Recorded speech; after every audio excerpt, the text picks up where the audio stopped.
আসসালামু আলাইকুম ওরহমতুল্লাহ। সুপ্রিয় শিক্ষার্থীবৃন্দ, আশা করি তোমরা সবাই ভালো আছো। এই ভিডিওটা তৈরি করছি অষ্টম শ্রেণীর শিক্ষার্থীদের জন্য। 2024 সালের অষ্টম শ্রেণীর বাংলা বইয়ের ষষ্ঠ অধ্যায় সাহিত্য পড়ি সাহিত্য লিখি দ্বিতীয় পরিচ্ছেদ গল্প 175 পৃষ্ঠার 6.2.10 গল্প লিখি ও যাচাই করি এই বিষয়টা নিয়ে আজকে আমরা আলোচনা করব। যারা এখনও অন্যান্য বিষয়ের ভিডিওগুলো দেখোনি তারা আমাদের চ্যানেলের প্লেলিস্ট অপশন থেকে ঘুরে আসতে পারো।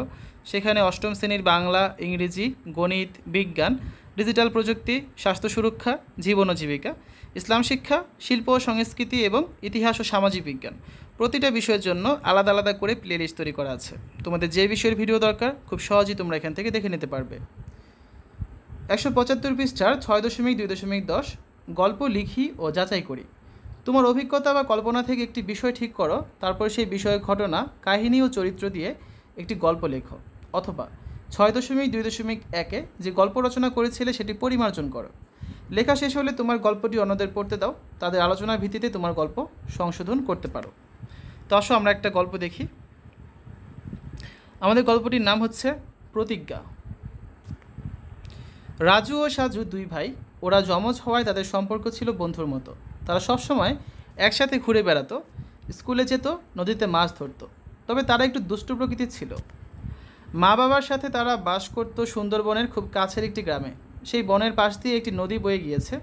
তাদের পরিবারটা তেমন সচ্ছল ছিল না। তাদের বাবা আবদুল্লাহ একজন মোয়াল।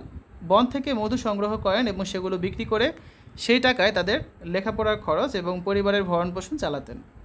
আর মা ছিলেন গৃহিণী। তিনি বাড়িতে হাঁস, মুরগি, ছাগল, ভেড়া পালন করতেন। এভাবে বাবা ও মায়ের অক্লান্ত পরিশ্রমে তাদের জীবন ভালোভাবেই কাটছিল।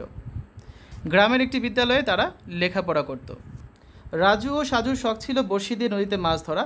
তাই স্কুল থেকে ফিরেই তারা নদীতে মাছ ধরতে যাওয়ার জন্য ব্যস্ত হয়ে পড়ত।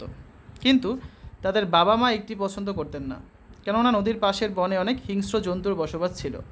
কিন্তু বাবা মায়ের কথা তারা কখনোই শুনতো না। চুপি চুপি তারা বড়শি নিয়ে বের হয়ে যেত মাছ ধরতে। একদিন বিকেলে তাদের বাবা আবদুল্লাহ বনে গাছ কাটতে চলে গেলেন। অন্যদিকে মা হাঁস, মুরগি, ছাগল, ভেড়া নিয়ে ব্যস্ত থাকায় রাজু ও সাজু চুপি চুপি বড়শি নিয়ে বের হয়ে গেল। রাজু বলল, মাছ ধরার এই তো সুযোগ। সাজু বলল, হ্যাঁ তুই ঠিকই বলেছিস, আজকে বড় মাছ ধরে বাবা মাকে চমকে দেব।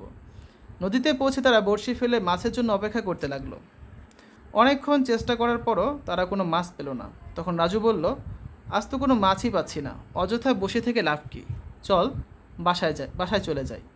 তখন সাজু তাকে থামিয়ে বলল, আরে এত অস্থির হলে কি হয়, আইটু দেখি চল, হয়তো বড় কোনো মাছ আমরা পেয়ে যাব। এভাবে আরও কিছুক্ষণ অপেক্ষা করেও কোনো মাছ না পেয়ে তারা হতাশ হয়ে বাড়ির দিকে রওনা দিল। কিন্তু পথে ঘটল এক ভয়ঙ্কর ঘটনা।